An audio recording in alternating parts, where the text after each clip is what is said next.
Welcome to 2025. I don't have a beverage. And I'll be honest with you, I have tried to record this intro several times and I am just not feeling the New Year's pep.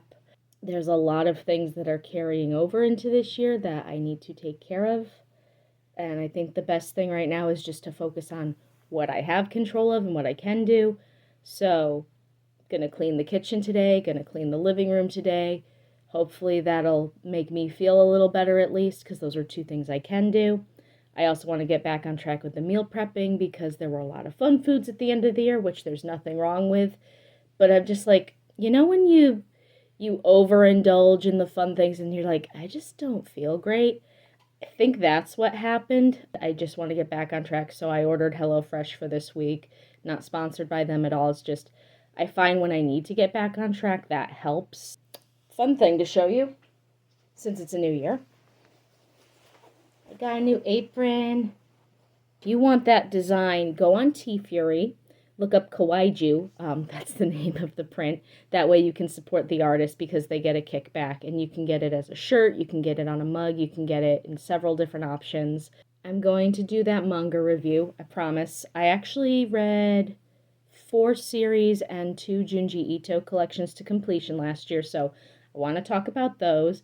I also started several series, so I won't be talking about Tokyo Revengers or Mashle yet because I'm I think volume 16 for Mashle and volume 17 for Tokyo Revengers, so it's going to be a while till I finish them. Technically, I know how Oshi no Ko ends because I looked ahead in case there were any content or trigger warnings, but I'm still reading it, still going along for the ride. I do not dislike the ending, though, from what I know of it. I think for the story it was trying to tell, it was an appropriate conclusion. But y'all can agree or disagree, that's totally fine. Not everybody likes everything. There will be manga videos. I'm going to make a sign that says spoiler, so if you see me holding the sign, skip that part of the video, but generally speaking, I'll give you overall thoughts. And a lot of the ones that I read are older, so I read Tokyo Babylon. I love Clamp. Love their art. That story has aged like milk. I wanted to read it because there was supposed to be an adaptation and it got canceled due to the studio being caught plagiarizing art. So I was like, there was a lot of hype for this thing.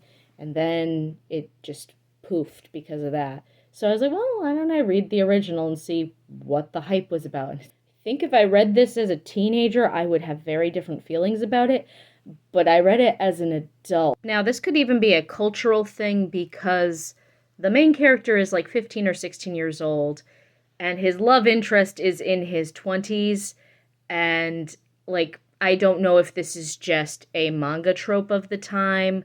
I don't know if it's a cultural difference, but it just feels very icky, especially because of how the story concludes, which I knew what the conclusion was because I read the sequel series, X 1999, which unfortunately is never going to get a conclusion because they were going in a more mature direction than the publisher wanted, so it's on a permanent hiatus status. But at least now I understand why Subaru is so moody. He was just this naive kid, and there was this guy that was super nice to him and then stabbed him in the back in the worst way possible. The other series I completed last year were Demon Slayer, Kaguya-sama Love is War, and Arisa, which is a shoujo that started off strong and derails absolutely spectacularly. I'll have to find, there is a YouTuber that does such a thorough review of Arisa, and you gotta watch her video. She covers it perfectly. I can't say anything she hasn't said already, but it had such potential, and I don't know, maybe the publishers were interfering. So I use our library's interloan system to get most of the manga because I just do not have the shelf space to own it all at this point. And I think volume 6 and 7 came in reverse, and I read them backwards and didn't even realize that there was a missing beat in the plot.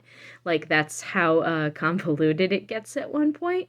It's I thought they were on a school trip, but I guess that maybe happened off page. No, it happened, just it wasn't significant enough for it to have much of an impact on the plot.